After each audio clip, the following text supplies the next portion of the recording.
Hello সবাইকে, আমি তুলি আর এই আমার 5 স্টার গ্যাং। তোমরা তো আগেই শুনেছো বিয়ে বাড়ি, আর বিয়ে বাড়ি বাড়িতে তো কেনাকাটা তো করতেই হবে। তাই আজ আমরা বেরিয়ে পড়েছি নিউ মার্কেট ও গড়িয়াহাট যাওয়ার উদ্দেশ্যে। আমরা এখন আছি অটোতে, তারপরে আমরা ট্রেনে উঠে পড়লাম। ট্রেনে ওঠার পর ট্রেনটা দেখো ছেড়েও দিয়েছে।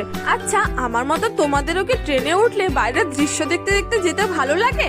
আর এখানে দেখো এই 4 মূর্তি এখনো বসে আছে। তারপর আমরা বালিগঞ্জ স্টেশনে নেমে বেশি দেরি না করে কেনাকাটা শুরু করে দিলাম। ওখানে কাজ হওয়ার পর আমরা চলে গেলাম নিউ মার্কেট। আচ্ছা, তোমাদের কার কার পেয়ারা মাখা খেতে ভালো লাগে? আমার তো খুব ভালো লাগে, আমার শুধু না আমাদের সবারই খুব ভালো লাগে। এখানে মেট্রোর টিকিট কাটার পর আমরা সবাই পরপর এন্ট্রি করে ভেতরে চলে এলাম। কিছুক্ষণ ওখানে ওয়েট করার পর মেট্রো চলে এসেছিল। আর এই দেখো আমি সন্তুর হাতে ওর আর আমার নাম লিখছিলাম। তারপর আমরা পৌঁছে গেলাম এসপ্ল্যানেড মানে নিউ মার্কেট। ওখানে বেশ কিছু কেনাকাটার পর আমাদের সবার খুবই খিদে পেয়ে গেছিল। খাওয়া দাওয়ার পর আমরা বাড়ি